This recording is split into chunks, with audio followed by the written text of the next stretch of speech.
Bonjour à tous, je vous rejoins aujourd'hui sur votre chemin de carême, presque à mi-chemin, avec le thème proposé pour cette semaine qui est celui de la consommation. C'est un vaste thème sur lequel il est important de pouvoir s'arrêter pour prendre un peu de recul. C'est ce à quoi vous invitez le Père Philippe au début de ce carême.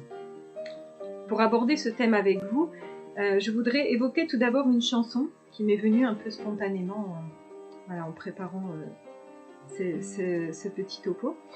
Une chanson de Jean-Jacques Goldman qui est intitulée « Les choses ». Voilà, peut-être que vous la connaissez. Si vous ne la connaissez pas, je vous invite à l'écouter, surtout à faire attention aux paroles. Elle est déjà un peu ancienne, mais elle pointe de manière forte et pertinente les pièges qui nous guettent dans cette société de consommation au cœur de laquelle nous sommes plongés, que nous le voulions ou non. Cette société qui, quelque part, veut nous donner l'illusion d'exister à travers la consommation, à travers le paraître, l'avoir, le faire comme tout le monde, et qui veut nous faire croire que c'est ce que nous possédons qui nous donne notre consistance, notre valeur, notre raison d'être. Une société de consommation qui confond quelque part l'avoir avec l'être et qui, en nous poussant à consommer aveuglément, nous empêche de penser. Comme le dit Jean-Jacques Goldman dans la chanson, dans le refrain, c'est en évoquant Descartes, c'est plus je pense, mais j'ai donc je suis.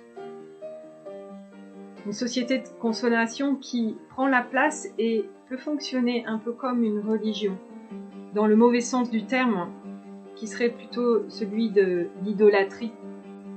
Je prie les choses, dans le sens prier, et les choses m'ont pris.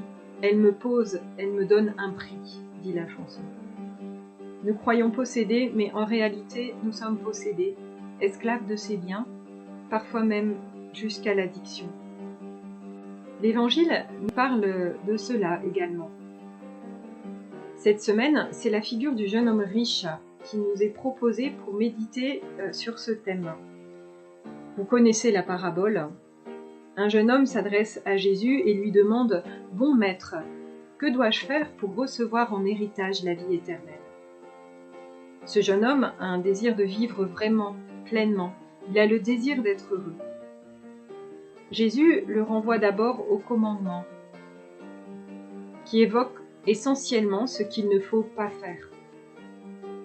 Mais le jeune homme qui a respecté les commandements, on pourrait dire qu'il est bien en règle, sent bien intérieurement que cela ne suffit pas.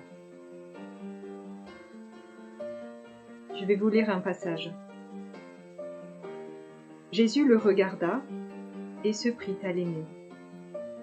Il lui dit « Une seule chose te manque, va, ce que tu as, vends-le, donne-le aux pauvres, et tu auras un trésor dans le ciel. Puis viens, suis-moi. » Mais à cette parole, il s'assombrit et il s'en alla tout triste, car il avait de grands biens. J'aimerais m'arrêter sur ce regard de Jésus. Jésus lui-même qui s'arrête de parler pour regarder cet homme. Le regard de Jésus n'est pas un regard qui glisse, comme dans la chanson de Jean-Jacques Goldman, mais un regard qui pénètre. Il le regarde tel qu'il est, il voit son désir, sa bonne volonté, sa droiture, sa recherche. Il se laisse toucher, attendrir, et il va lui révéler ce qui lui manque. Une seule chose te manque. Il ne s'agit pas tant de faire, mais de se défaire, de se détacher. Non pas pour réaliser un exploit, mais pour pouvoir être plus libre, pour le suivre sur le chemin du don, qui est la logique du royaume. Plus libre pour donner et pour recevoir, pour vivre le partage. Le jeune homme est mis face au paradoxe de l'Évangile, et nous avec lui. Ce paradoxe que résume très bien Madeleine Delbrel en ces mots. Être pauvre, ce n'est pas intéressant. Tous les pauvres sont bien de cet avis. Ce qui est intéressant, c'est de posséder le royaume. Mais seuls les pauvres le possèdent. Pour recevoir la vie de Dieu, il faut être pauvre. On ne peut à la fois tenir dans ses mains et avoir les mains libres et ouvertes pour recevoir. Cette parole de Jésus rend triste le jeune homme. Et cette tristesse surgit chez lui quand il prend conscience que, malgré son grand désir de recevoir la vie éternelle, il est incapable de se détacher de ces grands biens qui, sans nul doute, lui donnent une sécurité, une assise, une place sociale, mais qui par un autre côté le rendent esclave et fermé sur lui-même, l'empêchant d'aller de l'avant et de suivre Jésus. Le texte ne nous raconte pas la suite, nous pouvons l'imaginer. Et nous pouvons aussi en tirer 3 pistes, qui sont comme des invitations pour vivre cette semaine. Tout d'abord, une invitation à se laisser regarder par le Christ, tel que nous sommes, nous mettre sous son regard aimant avec notre désir de bonheur, le laisser nous éclairer sur ces biens qui nous rendent esclaves, que ce soit des biens matériels ou des biens relationnels, le laisser nous éclairer sur nos incohérences et nos contradictions. La deuxième invitation, ça serait de se demander, ou plutôt de lui demander dans la prière, de quel bien il m'invite à me détacher pour être plus libre dans la relation à lui, aux autres, pour être davantage en lien avec lui et avec les autres.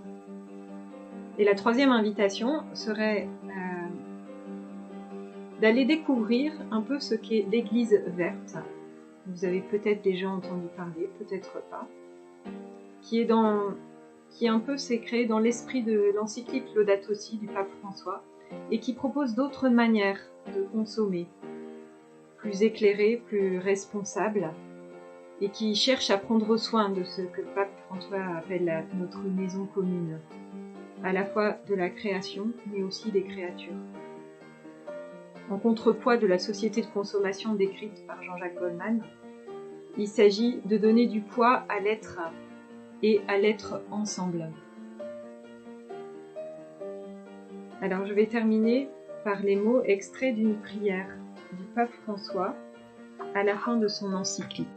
Ô Dieu des pauvres, aide-nous à secourir les abandonnés et les oubliés de cette terre qui valent tant à tes yeux.